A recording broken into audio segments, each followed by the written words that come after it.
I could feel my heart skip a beat as Carol grabbed my purse with that smug grin plastered across her face.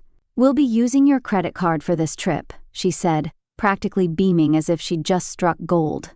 I let out a small, tight smile. "Then you're gonna love this message from the bank." Her face immediately dropped, the color draining from her cheeks as she stared at the screen of my phone. The seconds felt like hours. And just like that, the airport terminal faded away. It was just her and me in this moment, standing on the brink of something I could already tell was about to go horribly wrong. The usual drama of family trips, the manipulation, the guilt trips, the power struggles, had begun in earnest. And this time, I was ready to fight back. Growing up, Carol had always been a master of emotional manipulation. She was the kind of person who could twist any situation to make you feel guilty, even when you had done nothing wrong.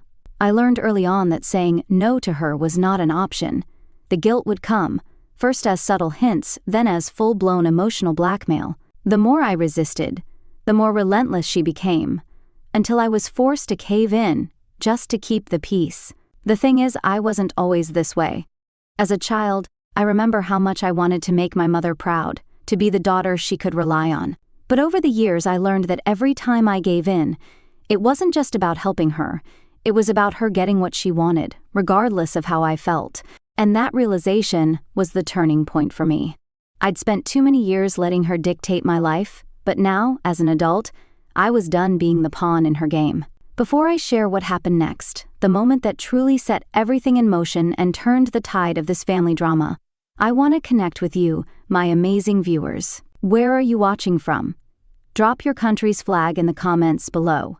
And if you've ever had to fight for something you believe in, hit that like button, because this story is just getting started. It was that kind of manipulation that led me to the airport that day, the day she'd grabbed my purse and made her demand. But what Carol didn't realize was that things had changed. I was no longer the child who would back down in the face of her emotional attacks. This time, I was prepared. What came next? Well, let's just say it wasn't what she was expecting. As soon as we landed, exhaustion hit me like a freight train. I hadn't even stepped off the plane before I could already feel the storm brewing. We were at baggage claim, and I could see Carol, still holding onto my purse like it was her ticket to freedom. I should have known this moment would come. She always found a way to manipulate situations, and this trip was no different. I sighed, bracing myself for what was next. Carol stood there, grinning, as if she had already won. "We'll be using your credit card for this trip," she repeated, smug and triumphant, as if announcing that she had just pulled off some grand heist. The usual feeling of dread crept up my spine, but this time I didn't flinch. I didn't even blink. Instead, I gave her the biggest smile I could muster, one that I knew would unsettle her. I pulled out my phone slowly, tapping open my banking app, making sure she saw every move. As I turned the screen toward her, I could see her expression shift. First, a flicker of confusion, then the unmistakable horror as her eyes scanned the message that was glaring back at her. The room seemed to fall into complete silence for a moment. I watched, almost in slow motion, as her smug grin disappeared, replaced by pure panic. Then she screamed. It wasn't just a yell, it was a full-on meltdown. Her voice echoed through the terminal, a desperate cry for help that didn't come. She wasn't getting what she wanted, and she didn't know how to handle it. I could have felt bad. I should have felt bad. But I didn't. Instead, I felt a strange sense of relief, a weight lifting off my chest as I realized that for the first time, I wasn't the one scrambling to please her.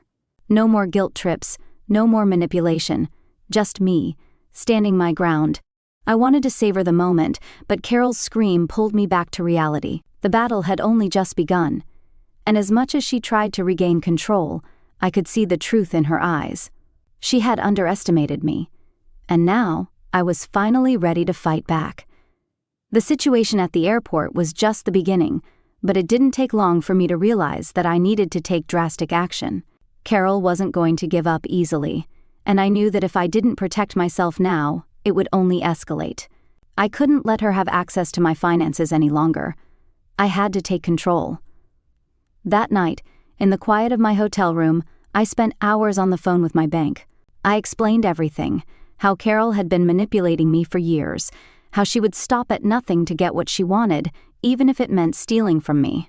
The bank representative was calm, empathetic, but most importantly, they were helpful.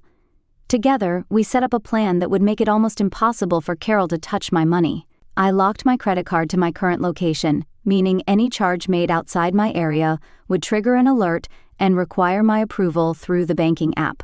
But that wasn't enough. I went further, setting my daily spending limit to exactly $1. It was a small, almost laughable amount, but it would be enough to thwart any attempts. Carol would never suspect a thing.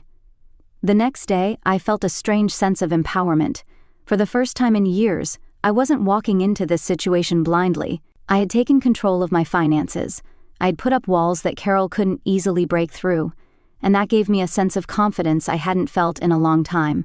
But of course, Carol wasn't one to back down easily. I could already imagine her reaction when she tried to make a purchase and was met with nothing but rejection. She would be furious. And when she found out I had blocked her from my accounts, she would go absolutely ballistic. But I wasn't afraid anymore. I wasn't that helpless child who had to give in to her demands. I was someone who had learned from the past, someone who had spent too long walking on eggshells. I was ready. And as much as I dreaded what was coming, I knew that I had made the right decision. So, as I closed my phone and looked around the hotel room, I realized something. For the first time in a long while, I felt free. I had set my boundaries, and no one, especially not Carol, was going to cross them. The war was far from over, but I was no longer playing defense. I was ready for whatever came next. The next morning, I woke up to a knock on my door. No, scratch that. A banging. Not the polite tap of someone simply needing attention, but the aggressive kind of pounding that made it clear Carol was about to make a scene. I groaned and rolled out of bed, already bracing myself for whatever drama she had planned next. As I shuffled toward the door, I checked the peephole, and there she was, standing in the hallway, fuming. Before I could even say a word, she started yelling through the door. "Open this door right now, we need to talk." Her voice was shrill as usual, full of indignation and entitlement. I could already feel my patience thinning, but I knew better than to ignore her. That would only make things worse. So, I cracked the door open just enough to see her, keeping the chain locked. "What now?" I asked, trying to keep my voice calm despite the storm brewing inside me. She shoved a crumpled piece of paper through the small gap. "The front desk says our card was declined. We can't check into our room. Fix it." I stared at her, struggling to suppress a laugh. I wasn't sure what I found more ridiculous, her demand or the fact that she was genuinely surprised. "You didn't prepay?" I asked, raising an eyebrow. She scoffed, like it was the most absurd thing she'd ever heard. "Why would we? We were planning to use your card, obviously." I almost lost it right there. I wanted to laugh. No, I wanted to scream at the absurdity of it all. But I didn't. Instead, I handed her the paper back. "Sounds like a you problem," I said coolly, closing the gap between us with one simple sentence. The anger in her eyes flared up, her face contorting as she slammed her fist against the doorframe. "You think this is funny? Where are we supposed to sleep?" she shouted, as if she had no other options, as if I owed her something. I shrugged, the weight of the moment sinking in. "Maybe you should have brought your own money." Her response was immediate, louder, more vicious. She was furious, shouting about how I was abandoning her, humiliating her, ruining the trip. But the words didn't have the power they used to. The guilt that would normally grip me was nowhere to be found. It was like I was watching a scene play out, detached, knowing exactly what was coming next. "Not my problem," I muttered under my breath, but she heard it, and it only made her angrier. I was about to shut the door when I remembered one crucial thing. The last time this happened, she didn't stop until she got what she wanted. So I braced myself. And sure enough, an hour later, my phone started blowing up. Calls, texts, voicemails, each one more desperate than the last. I ignored every single one, but it didn't end there. There came another knock, this time polite, but I knew it wasn't Carol. It wasn't anyone I wanted to hear from. I peeked through the peephole again and saw a hotel security officer standing there, his arms crossed, his expression neutral but tense. I opened the door, bracing for whatever came next. "Is there a problem?" I asked, trying to mask my frustration. The security guard gave me a tight smile. Your parents are at the front desk. They're saying you stole their money and left them stranded. I couldn't help it. I laughed, a full, genuine laugh that caught him off guard. You're kidding, right? He didn't laugh back. They're insisting you let them stay in your room. Oh, hell no, I replied, crossing my arms. Do they have proof that I stole anything? He hesitated, clearly uncomfortable. Well, no, but... I cut him off before he could finish. Then they're lying. I leaned in slightly, voice low but firm. I booked my own room. I paid for it with my own money. They tried to steal from me, and now they're facing the consequences. That's not my problem. He looked conflicted, unsure how to proceed. Look, I'm not trying to take sides, but they're saying they have nowhere else to go. The hotel's fully booked. I raised an eyebrow, unfazed. Not my problem. Just as the conversation seemed to stall, another voice chimed in from behind him. I turned, and there stood the hotel manager. She was older than I'd expected, middle-aged, with sharp eyes and a tired expression that told me she'd dealt with her fair share of entitled guests. I checked the system, she said, addressing the security officer but looking at me. You paid in full. Your parents, however, did not. If they can't provide another payment method, they'll have to leave. I didn't even need to hear anything else. I had already won. As the manager turned and walked off, I heard Carol's voice from down the hall, loud, desperate, shrieking her outrage into the air. And just like that, Carol and her drama were escorted off the property, humiliated in front of dozens of guests. The weight of the situation started to sink in. For the first time in my life, I wasn't the one being humiliated. I wasn't the one who had to shrink and apologize. No, this time, Carol was the one on the receiving end. The once invincible woman who had controlled so much of my life now found herself at the mercy of the very system she had so carelessly tried to manipulate. And that felt like a small victory. But as I would soon learn, the battle was far from over. It wasn't until later that night, after the chaos at the hotel, that I started to fully comprehend the depth of what Carol had done. It was one thing to manipulate me emotionally, to guilt-trip me into giving her money or helping with her problems. But this was something far more insidious.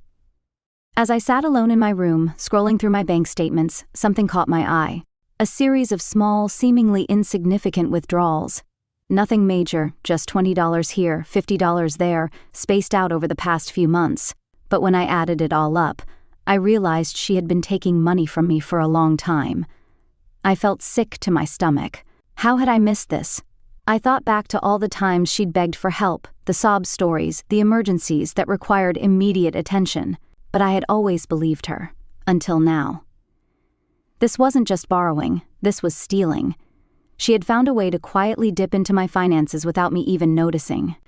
It was a betrayal I hadn't seen coming, and yet it was right there in black and white. I couldn't believe what I was seeing. The amount wasn't huge, but the principle behind it hit harder than any sum of money ever could. It was the pattern of her behavior, the way she had wormed her way into my life, taking little bits and pieces without my consent.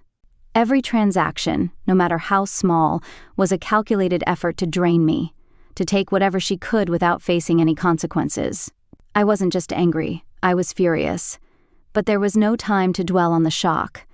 I knew exactly what I had to do. I picked up my phone and called my bank immediately. I explained everything. The stolen funds, the manipulation, the patterns I had discovered. The representative was sympathetic but firm, and together, we took action. They flagged every single suspicious transaction and set up a full audit of my accounts. But I wasn't done yet. I knew Carol wouldn't stop. If anything, she'd double down. The more I thought about it, the more I realized how far Carol's control had stretched. It wasn't just about money anymore. It was about power, control, and the way she had shaped my life for so long. She had tried to turn me into someone who couldn't stand up for herself, who couldn't say no, and who always put her needs before my own. But that was over now. I called the bank again, this time asking them to block any device that had ever accessed my account, even my own phone. I froze my credit. No new accounts, no loans, no credit cards, nothing.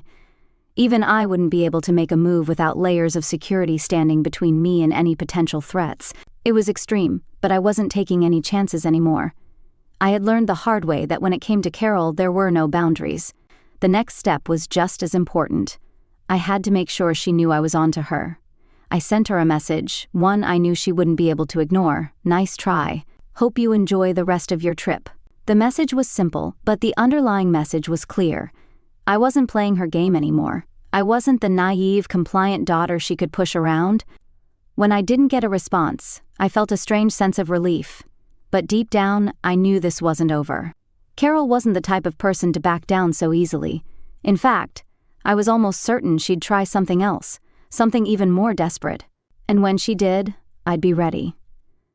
But for now, I allowed myself to take a small breath, to savor the satisfaction of knowing that the tables had turned.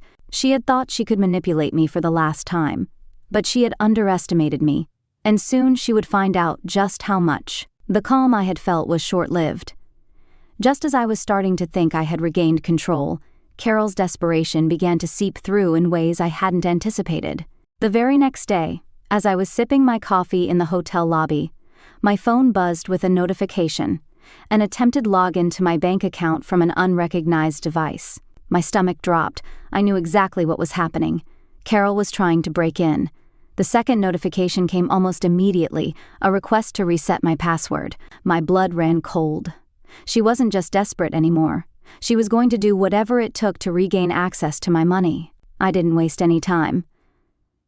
I quickly opened my banking app, seeing that her attempt had been blocked, but the mere fact that she was trying to bypass all the layers of security I'd put in place made me sick to my stomach. I immediately changed my password, set up two-factor authentication, and activated every security alert I could find. I couldn't trust her, not for a second. There was no telling what lengths she would go to. But as I worked through my account settings, something inside me hardened. Carol had crossed a line. She didn't just want to manipulate me emotionally, she was now attempting to steal from me in the most blatant way possible. I knew that once she realized her efforts were futile, she'd escalate further. And that's exactly what she did. The next time I checked my phone, there was a text from her. "I know what you're doing. This isn't over." A chill ran down my spine, but I wasn't scared. If anything, I was more determined than ever to finish what I'd started. I wasn't just protecting my money anymore. I was protecting my sanity, my boundaries, and my peace of mind. I called the bank again to put a fraud alert on my account. I wasn't taking any chances. Carol had proven she was willing to push every boundary, and I needed to ensure that every step she took was being monitored. It felt like a full-on battle now, me versus her, and the stakes were higher than ever. Later that evening, I went to the resort bar to try to relax for a bit. I needed a break from all the chaos, but it wasn't long before my phone buzzed again. A notification from the bank. My pulse quickened as I read the message. Attempted login from an unrecognized device. I froze. She was at it again. I quickly excused myself and rushed back to my room, panic rising in my chest. I locked the door, shut the blinds, and pulled up my banking app to double-check everything. There it was, another attempt to reset my password. This time, there was no doubt in my mind. Carol had gone rogue. She wasn't just trying to get back at me for standing my ground. She was trying to destroy me. I immediately blocked every device that had ever accessed my account, yes, even my own phone, because I couldn't risk anything. The anxiety started to set in as I realized just how far she was willing to go. But I didn't let it consume me. No more being her victim. I had done everything in my power to protect myself, and now it was her turn to face the consequences. I texted her, knowing she wouldn't be able to ignore it. "Nice try. Hope you enjoy the rest of your trip." Her response came quickly, but it wasn't what I expected. No apology, no shame. Instead, it was a cold, detached message. "You won't get away with this." It was at that moment that I knew. She wasn't just trying to get money. She was trying to break me. But what she didn't understand was that the more she pushed, the more determined I became. I wasn't the same person I used to be, the one who caved under her manipulations. This time, I was playing a different game. And Carol? She had no idea just how badly she had underestimated me. The phone call came out of nowhere. I had just sat down to collect my thoughts when my younger sibling's name flashed across my screen. A sense of hesitation washed over me. We hadn't spoken much in the last few days, mostly because they'd been caught in the middle of everything, swept up in the drama that had been unfolding without them even realizing it. But when I answered, I could hear the tremor in their voice. Something was wrong. "Hey, can we talk?" they asked, the words tentative, almost fearful. "Of course," I replied, trying to mask the anxiety creeping up my spine. "What's going on?" They hesitated, as if weighing whether or not to share what was clearly bothering them. Then, in a quiet, shaky voice, they dropped the bomb. "I just checked my account. There's money missing. A lot of it." My stomach dropped. I thought I had been the only one. I thought I had been the sole target of Carol's relentless manipulation and theft. But now, I felt the crushing weight of betrayal settle deep in my chest. I was not alone in this fight. And yet, the realization that Carol had been draining my sibling's account as well, it hit harder than I could have imagined. "How much?" I asked, struggling to keep my voice steady. "Hundreds, maybe more," they whispered, the frustration in their voice barely hidden beneath the shock. I let the silence hang between us for a moment, trying to process everything. I had suspected that Carol's greed was boundless, but this was a new level. My sibling, the golden child, the one who had always been shielded from the chaos and manipulation I'd suffered, was now caught in the same web of deceit. "I'm sorry," I said, my voice tight. "I had no idea she was doing this to you too." "I didn't either," they responded, their voice breaking just slightly. "But it makes sense now. Everything she's been saying, the way she's always been pushing me to help out, it's all starting to add up." I felt a pang of guilt. My sibling had always been treated differently, shielded from the worst of Carol's behavior. They were the one who got the praise, the love, the attention.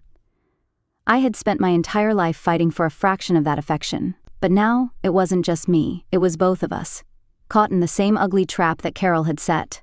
"We need to do something about this," I said, determination setting in. "She can't get away with this anymore, not just to me and not to you." I could hear them take a deep breath on the other end of the line. "Yeah," they said, voice hardening. "We need to stop her." It was like something snapped inside of me. No longer was I alone in my battle. My sibling and I, together, could bring Carol's manipulation into the light, and together we could make sure that she faced the consequences of everything she'd done. But there was more to this than just stopping Carol. The more I thought about it, the more I realized that we weren't just trying to protect our finances, we were trying to protect our lives, our futures, the very fabric of our family, which had been tainted by years of emotional blackmail and deceit. It was time to fight back, but this time, we weren't going to play by Carol's rules. This time, we were going to take control, and we were going to do it as a team.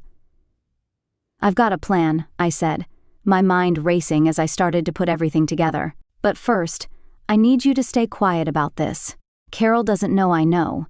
She's already trying to get into my accounts, and we need to keep that under wraps until we're ready." "I understand," my sibling said, voice steady now. "Let's do this, together."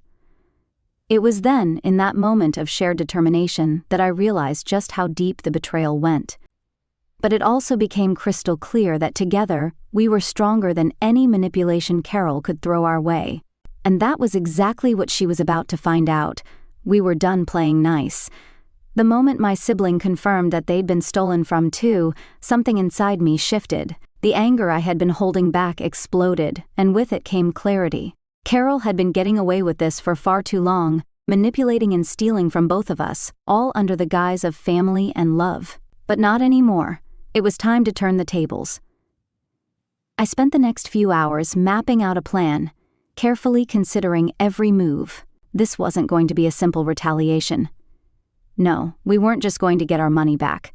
We were going to expose her for the fraud she was, and make sure she could never do this to anyone again. It was time for Carol to face the consequences of her actions. First, I went through every transaction she had made, every sneaky withdrawal, every small charge she had quietly taken from my account over the past months. It was clear now that she'd been chipping away at both of our finances, taking advantage of our trust. And now, it was my turn to take advantage of the system. My sibling and I had already secured the evidence we needed. We'd kept a record of everything. Screenshots of the unauthorized withdrawals, timestamps of when the money disappeared. Then, I called in reinforcements. I reached out to the bank's fraud department, ensuring they had every detail they needed to conduct a full investigation. I wasn't just reporting the fraud anymore, I was ready to take action. Carol's game was about to be over. With the support of the bank, I put a hold on all her access to my accounts and placed alerts on anything that could signal a future attempt to steal. But I wasn't going to stop there. My sibling and I made sure to gather all the proof we could, including the text messages and phone calls where Carol had openly tried to manipulate us into giving her money. We wanted to make sure that if she tried to turn this around on us, we'd have everything she needed to fall apart. The final piece of the plan was to make sure Carol was fully aware that we knew exactly what she had done. We waited until she thought she had gotten away with it all. That's when we'd hit her with the truth, with everything she thought she could get away with. It was a waiting game now, a game of patience, and Carol was about to learn the hard way that the world wasn't going to bend to her will anymore. The plan was set into motion, and as I waited for the right moment to strike, I realized something. All those years of living in fear of her, all those years of allowing her to control me, had led me to this point. Now, I was no longer afraid.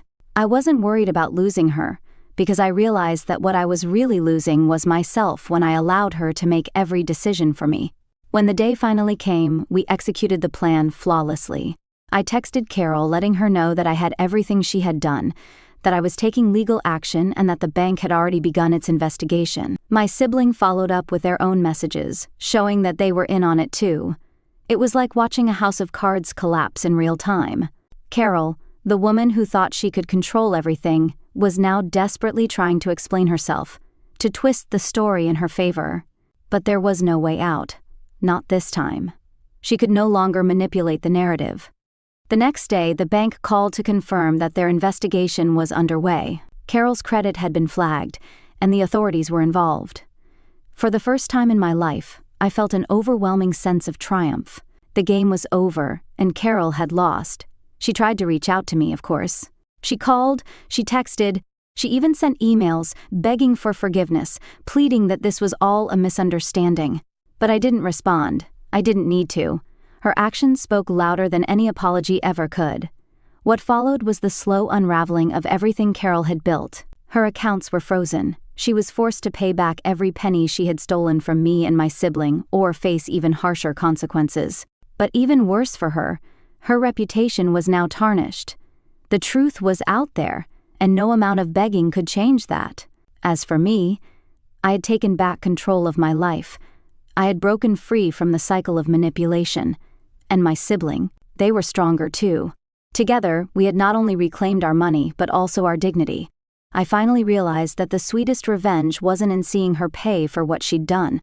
It was in knowing that I was no longer her victim, that I had taken back everything she had tried to take from me. And that, in the end, was more satisfying than anything else. The war was over, and we had won. The final showdown was inevitable. After everything, after all the manipulation, the lies, and the countless attempts to control me, I knew the moment was coming when I'd have to face Carol face to face. But this time, it wasn't going to be like all the others. This time, I wasn't going to back down. I wasn't going to let her twist the truth or make me feel guilty anymore. The day started like any other, but I could feel the tension building in the air. Carol had been silent for the last few days, but I knew she was preparing for her next move. And sure enough, by the time I walked out to the lobby, I saw her standing there, waiting for me. Her eyes locked onto mine, filled with a mix of anger and desperation. She knew something was coming, and she was ready to fight back. I didn't flinch. I walked toward her, keeping my posture strong and my resolve even stronger. As I got closer, I could hear her voice, sharp and accusatory, as usual. "You think you can just destroy everything? You think you can get away with this?" She spat, her words laced with venom. I stopped in front of her, my heart pounding, but not out of fear. It was something else. It was the feeling of reclaiming my power, of standing up for myself in a way I had never done before. "I think it's finally time you face the truth," I said, my voice steady and unwavering. "You're the one who's destroyed everything. You've been stealing from me, manipulating me, and I've had enough." Her face twisted with disbelief, like she couldn't even comprehend what I was saying. "What are you talking about? You're my daughter. I've done everything for you. Everything I've done was for you," she yelled, her voice rising with every word. I shook my head, a bitter laugh escaping my lips. "Everything, really? because the only thing you've done for me is use me for your own gain. I'm not your personal ATM, and I'm done being your doormat." The truth was out now, and there was no going back. She was cornered, and she knew it. But instead of taking responsibility, she lashed out, the way she always did when she was backed into a corner. "You're ungrateful," she shouted, her hands trembling with rage. "I raised you. I gave you everything, and this is how you repay me?" I stood my ground, not letting her words affect me. "You didn't raise me, you controlled me, you used me, and I'm not your scapegoat anymore."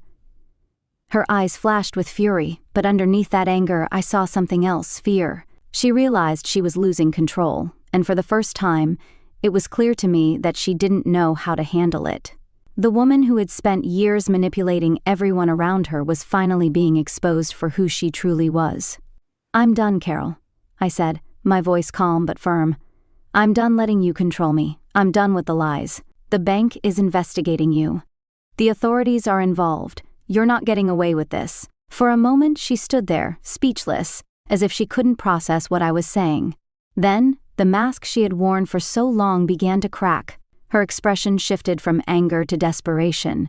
"Please don't do this. I need you. I can't," she started, her voice faltering, but I didn't let her finish. "You had your chance," I interrupted, my heart pounding with a mix of anger and relief. "You don't get to play the victim anymore, not after everything you've done." I could see the desperation in her eyes. The tears that were welling up in them weren't because she was sorry. They were because she realized she had lost. The power she once had over me was gone, and she couldn't handle it. "Goodbye, Carol," I said quietly, turning away from her. As I walked away, I could hear her sobbing behind me. But it didn't matter. For the first time, I felt a weight lift from my shoulders. The constant fear, the anxiety, the guilt, it was all gone. I had finally taken control of my life. And Carol? She was left standing there, powerless. Her manipulations had failed, and she would never have the power over me again. The final confrontation had come, and I had won. The days after the confrontation were a blur of relief and quiet triumph. It was like I could finally breathe again. The weight that had been suffocating me for years lifted off my shoulders. Carol's manipulation, the emotional blackmail, the constant threats, none of it had a hold on me anymore. For the first time, I felt free. But freedom, I realized, wasn't just about escaping the toxic grip of someone like Carol. It was about reclaiming myself, reclaiming my life, my peace, my dignity. I had spent so many years trying to keep the peace, trying to make sure everyone around me was happy, even if it meant sacrificing my own happiness. But now I was learning what it meant to stand on my own 2 feet, without the constant fear of someone pulling my strings. I couldn't deny the emotional toll the entire experience had taken on me. There were nights when I would lie awake, thinking about everything Carol had done, how she had used me, how she had stolen from me without a second thought. It made me angry all over again, but it also made me stronger. I was no longer the scared child who would let her get away with anything. I was someone who had fought back, who had taken control of her life, and who was determined never to let anyone take that from her again. My sibling, too, had changed. They were no longer the naive one, the golden child who could do no wrong. They had seen the truth, and like me, they were finding their own path forward. Together, we were stronger, and together, we had found the courage to break free from Carol's control. It wasn't easy. The guilt, the memories of the years we had spent under her thumb, still lingered. But we were healing, step by step, day by day. In the weeks that followed, I started rebuilding my life. I went back to doing the things I loved, the things that had been drowned out by the constant noise of Carol's drama. I took more time for myself, more time to focus on my own goals and dreams. No longer would I be defined by my mother's toxic influence. I was creating my own identity, my own future, and for the first time in a long time, I felt hopeful. Hopeful about the future, hopeful about the possibility of new beginnings. I was no longer shackled by the weight of past mistakes or manipulated into living someone else's life. I was free, and that freedom felt like the most precious thing I had ever known. Carol, on the other hand, was still lost in her web of lies. The truth about her actions was out there now, and she was facing the consequences of what she had done. Her world was crumbling, and I could almost hear the panic in her voice when she tried to call me, begging for help. But I didn't pick up. I didn't need to. I had moved on. The sweetest part of this liberation wasn't just that I had stopped being her victim, it was that I had stopped letting her define me. I had broken free from her, and in doing so, I had found the strength to be my own person. Years later, as I look back on everything that happened, I realized that the real victory wasn't in seeing Carol fall. It wasn't in the satisfaction of her losing everything. It was in the fact that I had found my own strength, my own voice. And that was something no one could ever take away from me. The journey wasn't easy, and it didn't happen overnight. But now, every time I wake up, I feel that sense of freedom. And that, in the end, is the best revenge of all.